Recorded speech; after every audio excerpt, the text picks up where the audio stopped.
జై తెలంగాణ. ప్రశాంత్ గారు మీరు జై తెలంగాణకి ఎవరా ముందు అంటున్నారు? మీరు ఉద్యమాలలో ఒక్క నిమిషం మీకు క్వశ్చన్ క్లారిటీగా లేదు. కెమెరా ముందు అన్నామా కెమెరా వెనక అన్నామా అని మీకేం తెలుసు? మీరు వచ్చేది ఎప్పుడు? మేము అన్నాక ఎప్పుడుకో గంటకు వస్తారు కెమెరాలో, అప్పుడు మీరే అనూరు చేయలేపురు అంటారు. మేము న్యాచురల్ చేస్తుంటే మీరు దాన్ని మళ్ళీ కృత్రిమంగా చేద్దాం అనుకుంటారు. మీ తప్ప మా తప్ప?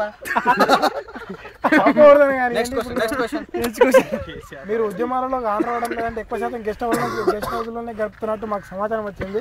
దీనిపై మాకు ఇది కర్మంగా డివిజన్ వైస్ ప్రెసిడెంట్ రవిస్వామి గారు చెప్పడం జరిగింది. ఇది ఆయన అడగండి, ఎడగనలేదు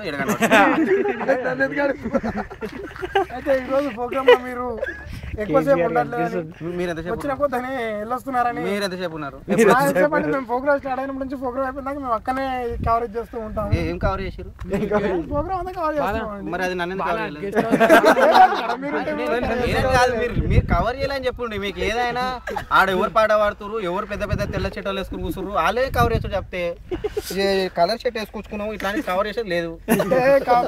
కలర్ షర్ట్లు వేసుకొని మామూలుగా ఇవన్నీ కాదు. మా నీళ్ళు మాకు కావాలి, మా అస్తినాపురం మాకు కావాలి, మా తెలంగాణ మాకు కావాలి.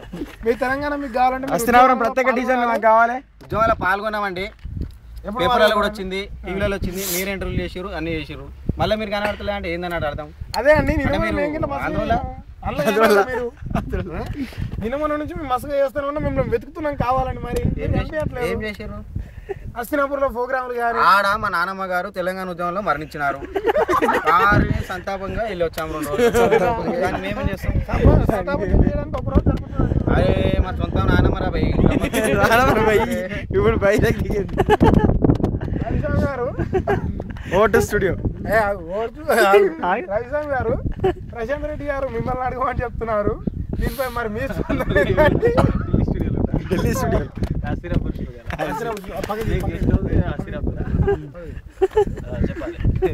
రవిస్వామి గారు మరి ప్రశాంత్ రెడ్డి గారు మిమ్మల్ని అడగమని చెప్తున్నారు.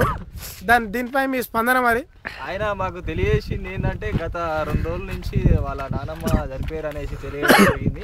అందుకనే ఉద్యమాలకు దూరంగా ఉన్నా అని చెప్పడం జరిగింది. దీనిపైన వాళ్ళ కుటుంబ విషయం కాబట్టి మేమేం కలగ చేసుకోలేదు. అందరూ తెలంగాణ ఉద్యమం కోసం. రవి గారు థ్యాంక్ యూ. రవి గారు మా గురించి పాజిటివ్ చెప్పారు. ఈడోడు పాజిటివ్ చెప్పారు. ఒక థ్యాంక్ యూ. ఈ కెమెరా వాళ్ళు మనకే లొల్లి పెట్టి తెలంగాణ వాదుల మధ్యలో చిచ్చు పెట్టి ఆంధ్ర వాళ్ళకి గెలిపాలని చూస్తున్నారండి. రవి గారు మీరు దీన్ని కొద్దిగా అర్థం చేసుకోండి.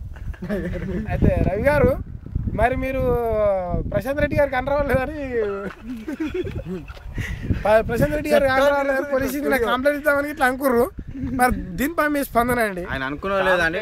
మీరు పుకార్లు అండి. నిన్న ఏదో జులకంటి రంగారెడ్డి తప్పిపోయింది అనేసి దాని మీద టీవీలో వచ్చింది స్క్రోలింగ్. మీ టీవీ వాళ్ళు స్క్రోలింగ్ చేస్తేనే చూసి మా కార్యకర్తలు కూడా మా నాయకుడు లేడు, మా నాయకుడు లేని మేము పని చేయలేకపోతున్నాము, మా నాయకుడు మాకు కావాలి, ఎందుకు రాలేదు అనేసి బాధతోని ఒక కాంప్లైంట్ చేయాలనుకున్నారు. కానీ మా నాయకుడు తిరిగి కనిపించాడు. అందుకనే కార్యకర్తలు సంతోషంతో ముందు ఇప్పుడు ఒక నిమిషం మీరు ఏం క్వశ్చన్ అడుగుదాం అనుకున్నారు అది అడుగురు, కానీ మా మధ్యలో క్వశ్చన్లు అడుగుతారా? మీకు తెలంగాణ గురించి అడుగుతారా? మీరు ఆంధ్ర గురించి అడుగు. మా కార్యకర్తలు కూడా అనబట్టి ఇవేమేం చేస్తారు?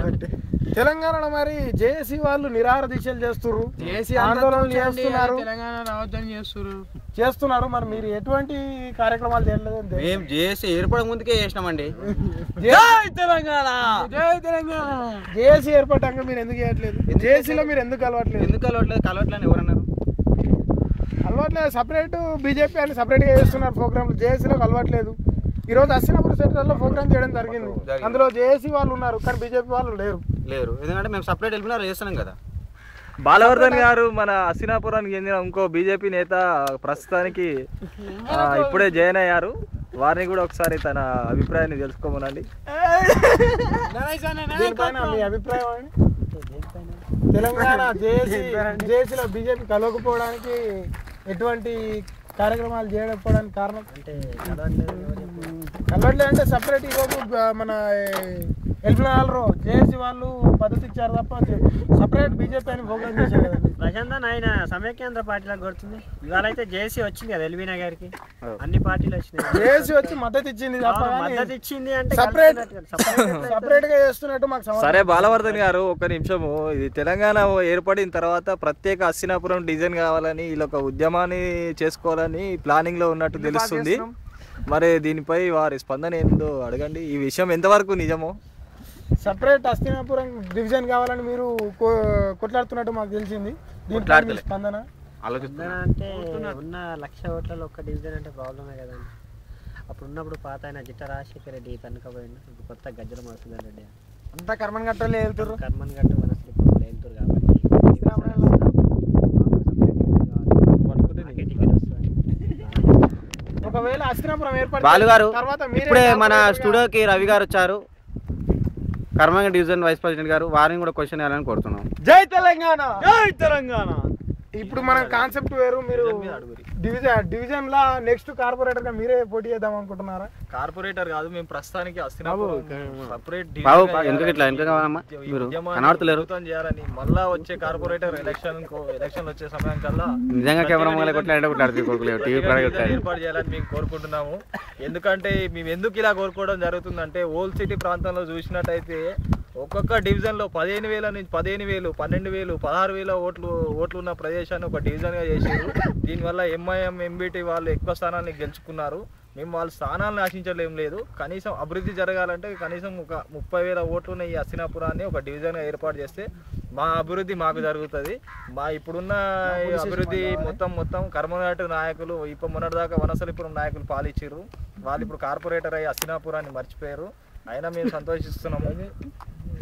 మేము సంతోషంగానే ఉన్నాము. కానీ ఇప్పుడు కూడా కర్మనాటు వారే హస్తినాపురాన్ని ఏలబోతున్నారు. సరే, ఇప్పుడు వారు ఎటువంటి అభివృద్ధి పనులు చేస్తారో చూడాలి. ఎందుకంటే ఆయన మొన్నటి వరకు ఒక మంచి హై లెవెల్లో ఉన్న ఆయన ప్రజల్ని ఎట్లా దృష్టిలో పెట్టుకొని పనిచేస్తాడో చేయడం మేము వేచి చూస్తాం. ప్రతి ఒక్క అంశం మీద మేము ఉద్యమాన్ని లేవడతాం భారతీయ జనతా పార్టీ తరఫున. జై హస్తినాపురం. ఇప్పుడు మరి అదే సపరేట్ హస్తినాపురం అని కోరుకుంటున్నారు కదా, కర్మంఘాట్ వాళ్ళు అదే మనసులో పెట్టుకొని తమ ప్రాంతాన్ని అభివృద్ధి చేసుకొని మీ ప్రాంతాన్ని అభివృద్ధి చేయకపోతే మీ కార్యక్రమాలు మేము అందుకనే కదా ప్రతి ఒక్క విషయాన్ని మేము ఫోకస్ చేస్తాము. ఎవరిని వదిలిపెట్టేది లేదు. తెలంగాణ ఉద్యమం అయితే ఎట్లా జరుగుతుందో ఈ తెలంగాణ ఏర్పడగా మేము కంపల్సరీ కర్మఘాట్ ప్రత్యేక హస్తినాపురం కావాలని కోరుకుంటాం. మా స్టూడియోలో చిన్నగారు వచ్చారండి. మా స్టూడియోకి ఇప్పుడే చిన్నగారు వచ్చారండి న్యూఢిల్లీ నుంచి. ఇప్పుడు చిన్నగారు వారిని ఇట్లా ప్రశ్నిస్తామని మేము చూస్తున్నాము. చిన్నగారు కిచకిచ నవ్వుడు తప్పితే ఏముండదండి ఆయన.